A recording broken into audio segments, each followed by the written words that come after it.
Jadi ini sudah secara konsepnya sudah kita jalankan kemarin, beberapa integrasinya untuk penampang segi 4 sudah kita jalankan. Namun biasanya kalau sudah di dalam prakteknya mulai semester depan, Anda sih tidak akan perlu melakukan integrasi ini. Umumnya untuk penampang-penampang yang biasa, yang umum terpakai segi 4 misalnya, kalau sumbunya melewati sentroid dari segi 4 tersebut, ini ada tabelnya begitu ya, atau lingkaran misalnya. Ada nilai-nilai yang sudah diberikan kalau di buku ya, di bagian belakang buku-buku tentang statika dan mekanika bahan biasanya sudah ada ya nilainya. Kalau di handout, di slide yang sudah saya berikan di Teams itu paling tidak ada segi 4, lingkaran, segitiga gitu ya. Segitiga yang begini kalau tidak salah. Apa sebaliknya gitu ya. Jadi nilai-nilai inersia IX misalnya kalau untuk segi 4 ini 1/12 lebar kali tinggi pangkat 3, Y-nya 1/12 B pangkat 3 kalikan H gitu misalnya ya. Kalau lebarnya B, tingginya H. Kalau lingkaran nanti pi per 64 diameter pangkat 4. Kalau segitiga kalau nggak salah sepertiga 6 ya. Tergantung ngadapnya kemana, nanti IX-nya bisa positif atau negatif ya. Sementara IX dan IY selalu positif. Nah, biasanya kita bekerja dengan nilai-nilai yang awalnya sudah ada begini, kemudian kita gunakan teorema sumbu sejajar kalau sumbunya tidak melewati sentroid dari penampang ini ya.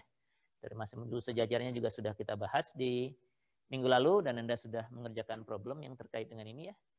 Jadi IX itu IX aksen ya.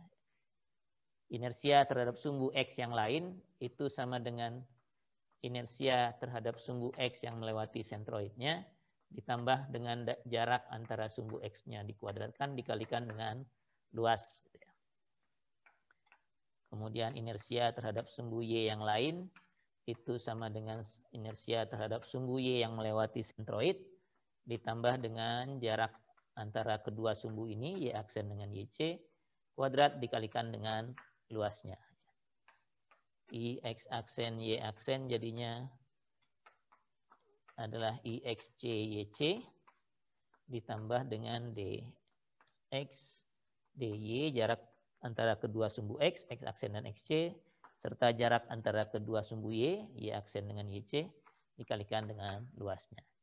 Jadi umumnya untuk penampang-penampang yang standar, kita bekerjanya dari sini ya, dari inersia terhadap sumbu yang melewati sentroid, kemudian kalau terhadap sumbu lain, gunakan formula dari teorema sumbu sejajar.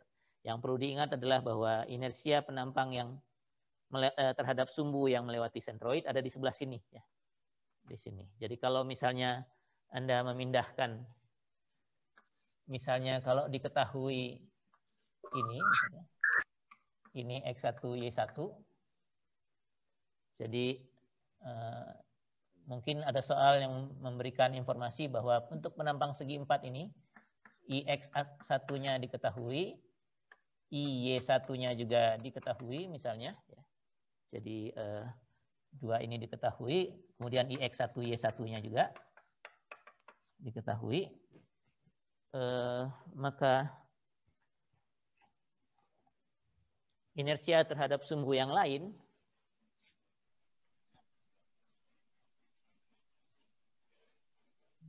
jadi yang ini diketahui, kemudian yang lain katakan ini X2Y2 X2Y2, maka inersia terhadap X2 kita tidak bisa gunakan langsung IX1 untuk teorema sumbu sejajar ya. Jadi harus dua kali kerja ini ya. Jadi IX1 itu sama dengan IXC tambah DX1 kuadrat A, di mana XC-nya adalah melewati sentroid, jadi ini C, ini XC. Anda gunakan dulu teorema sumbu sejajar, ini IX1 diketahui dari yang atas misalnya, IXC-nya harus dicari dulu. Yang ini ya kalau segi 4 mestinya IXC-nya sih diketahui ya. Misalnya ini penampangnya yang lain lah, bukan segi 4 begitu. Lalu ditambah dengan jarak antara kedua sumbu ini kuadrat kalikan A. Baru kemudian IX2-nya sama dengan IXC ditambah dengan DX2 kuadrat dikalikan A. Ya. Jadi teorema sumbu sejajar selalu melibatkan sumbu yang melewati sentroid. Ya.